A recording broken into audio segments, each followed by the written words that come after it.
श्री शिवाय नमस्तुभ्यम। हर हर महादेव। स्वागत है आप सभी का हमारे चैनल पर। आज के इस वीडियो में हम आपको सुनाएंगे सावन मास के महात्म के 7वें अध्याय की कथा। जैसा कि सभी जानते हैं, सावन का महीना आरंभ हो चुका है और सावन के महीने में भगवान शिव की पूजा करना, भगवान शिव का ध्यान करना, अर्चन करना विशेष फलदायी माना जाता है। और इसी श्रृंखला में सावन मास के महात्म की कथा सुनना भी विशेष फलदायी होता है। और हम आपको सावन मास के महात्म की कथाएं भी सुना रहे हैं। और इसके अलावा सभी प्रकार की व्रत कथाएं भी आप हमारे चैनल पर सुन सकते हैं। इसके लिए आपको चैनल को सब्सक्राइब करके बेल आइकन पर क्लिक करना है। और आज की ये वीडियो अच्छी लगे तो प्लीज़ एक लाइक अवश्य कर दें। आपके लाइक से ही हमें पता चलता है कि आपको हमारा वीडियो पसंद आया। और अगर वीडियो पसंद आए तो कमेंट में जय भोलेनाथ भी लिखकर शेयर वीडियो को अवश्य करें। तो चलिए अब शुरू करते हैं आज का वीडियो और सुनते हैं सावन मास के महात्म के 7वें अध्याय की कथा। भगवान सदाशिव ने श्री सनत कुमार से कहा, अब मैं मंगलवार के व्रत का महात्म सुनाऊंगा, सो ध्यान पूर्वक सुनो। इस व्रत के करने से वैधव्य का नाश होता है। विवाह के बाद 5 वर्ष तक इस व्रत को करना चाहिए। इस व्रत का नाम मंगला गौरी व्रत है। यह व्रत ताप का नाश करने वाला है। विवाह के पश्चात पहले मंगलवार के दिन इस व्रत को आरंभ करना चाहिए। पुष्प मंडप का निर्माण करके उसे कदली स्तंभों से शोभित करना चाहिए। उसे अनेक प्रकार के सुंदर वस्त्रों तथा फलों से सजाना चाहिए। मंडप में देवी की सोने की प्रतिमा बनवाकर स्थापित करना चाहिए। यदि सोने की प्रतिमा बनवाने की शक्ति ना हो तो अपनी शक्ति के अनुसार किसी अन्य धातु की प्रतिमा बनवा करके स्थापित करना चाहिए। इसके बाद उस प्रतिमा का अर्चन करना चाहिए। इस मंगला गौरी की प्रतिमा का षोडश उपचारों तथा 16 दूर्वा दलों से और 16 चिड़चिड़ा दलों से, 16 चावल तथा 16 चने की दाल के दानों से अर्चन करना चाहिए। 16 बत्तियों का एक दीपक होना चाहिए अथवा 16 दीप जलाकर भक्ति द्वारा दही तथा चावलों का नैवेद्य समर्पण करना चाहिए। देवी की मूर्ति के पास सिल लोड़ा रखना चाहिए। इस तरह 5 वर्ष तक व्रत करना चाहिए। फिर उद्यापन करके माता को वायना देना चाहिए। अब वायना के संबंध में सुनो। मंगला गौरी की एक पल सोने की प्रतिमा बनवानी चाहिए या आधे पल या आधे से भी आधे पल की प्रतिमा बनवाना चाहिए। अपनी शक्ति के अनुसार सोने अथवा चांदी के घड़े को चावलों से भरना चाहिए। उस घड़े के ऊपर पहनने के कपड़े या चोली रखनी चाहिए। उसके ऊपर मंगला गौरी की प्रतिमा रखना चाहिए। देवी के पास, जैसा कि मैं ऊपर भी कहकर आया हूँ, सिल लोड़ा रखना चाहिए। ये सिल लोड़ा चांदी का होना चाहिए। इस प्रकार माता के लिए वायना देना चाहिए।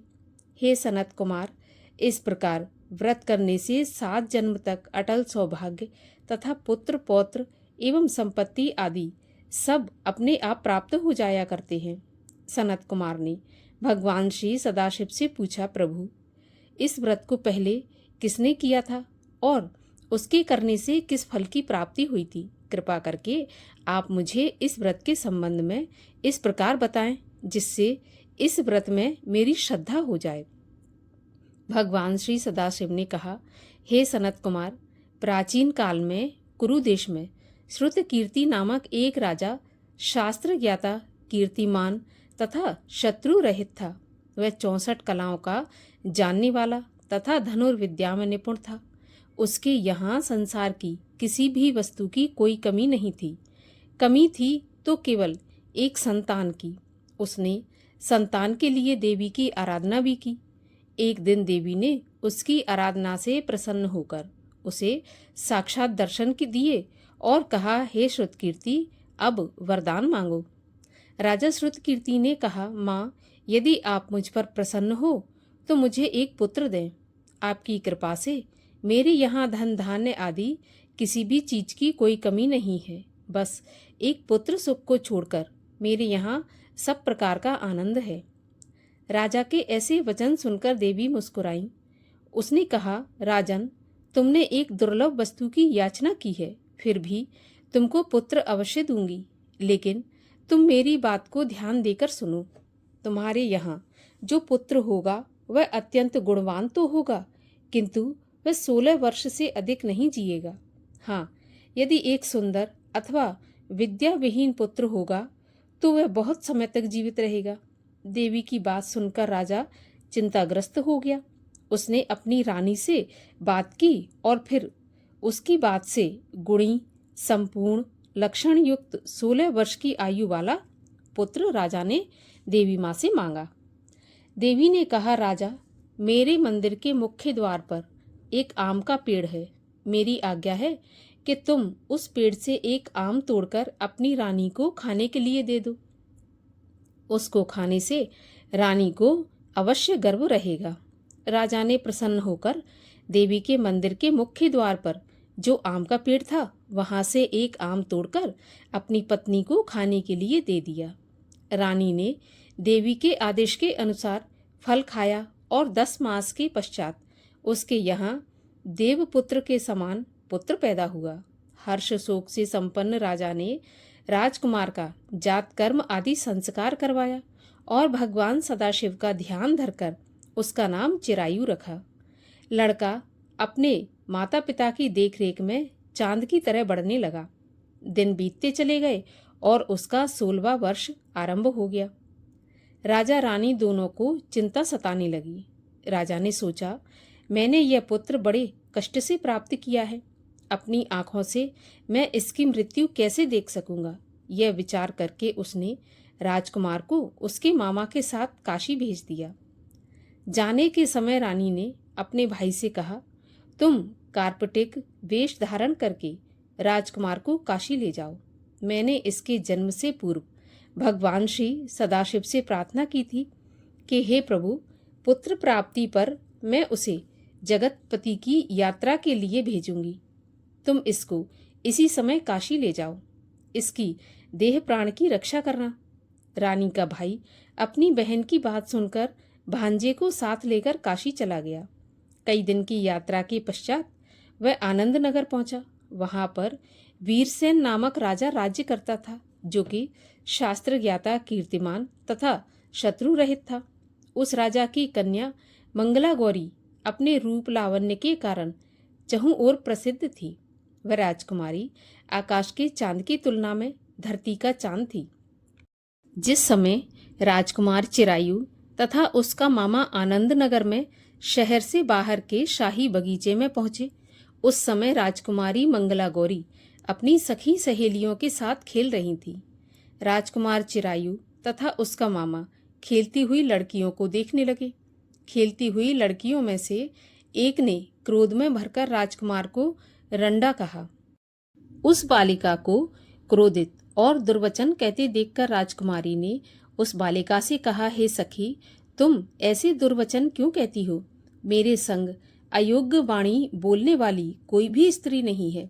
देखो, मंगला गौरी के प्रसाद एवं मंगला गौरी व्रत के प्रभाव से मेरे हाथ से जिसके माथे पर चावल गिर जाएं, उसके साथ मेरा विवाह हो जाने पर यदि वह थोड़ी आयु वाला है तो भी चिरायु हो जाएगा। इसके बाद सब बालिकाएं अपने अपने घरों को लौट गईं। उस दिन राजकुमारी का विवाह बाल्हिक देश के दृढ़धर्मा राजा के पुत्र सुकेतु नाम वाले राजकुमार से होने वाला था, लेकिन सुकेतु मूर्ख, कुरूप तथा बहरा था। वर पक्ष वाले उसकी बजाय विवाह मंडप में अन्य अच्छा वर ले जाने की इच्छा प्रकट कर चुके थे। विवाह के पश्चात सुकेतु की बजाय प्रस्तुत वर को भगा दिया जाएगा और सुकेतु बाल्हिक देश को अपनी पत्नी लेकर लौट आएगा। ऐसा विचार करके वर पक्ष के कुछ आदमी चिरायु के पास जाकर उसके मामा से कहने लगे, यह बालक तुम हमें दे दो, इसके द्वारा हमारा कार्य सिद्ध होने वाला है। इस भूमि पर परोपकार जैसा अन्य कोई धर्म नहीं है। उन लोगों की बात सुनकर चिरायु का मामा प्रसन्न हो गया, क्योंकि वह बगीचे में मंगला गौरी की बात सुन चुका था। उसने वर पक्ष वालों से कहा, आप लोग इस लड़के को क्यों चाहते हैं? विवाह के लिए वस्त्र गहने आदि तो मांगे जा सकते हैं, लेकिन कोई वर थोड़े ही मांगा जाता है। फिर भी मैं आपकी बात रखता हुआ लड़का आपको दे रहा हूँ। वर पक्षी जन राजकुमार चिरायु को विवाह मंडप में ले गए और विवाह कार्य सिद्ध हो गया। जब सप्तपदी आदि कार्य होने के बाद रात में राजकुमार मंगला गौरी के साथ सोया, तभी उसका 16वां वर्ष समाप्त हो रहा था। ठीक उसी समय काल सांप के रूप में वहां आया। संयोगवश उसी समय राजकुमारी की नींद खुल गई और वह सांप को देखकर डर के मारे कांपने लगी। फिर उसने भय त्याग कर सांप की पूजा की, पीने के लिए उसे बहुत सा दूध दिया और प्रार्थना की। दीन वाणी से उसकी स्तुति की। मंगला गौरी ने कहा, मैं उत्तम व्रत करूंगी, मेरे पतिदेव जीवित हो जाएं और चिरंजीवी हों। देखते ही देखते सांप कमंडल में प्रवेश कर गया।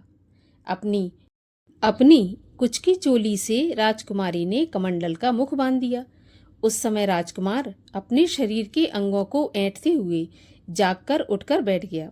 उसने राजकुमारी से कहा, मुझे बहुत भूख लगी है।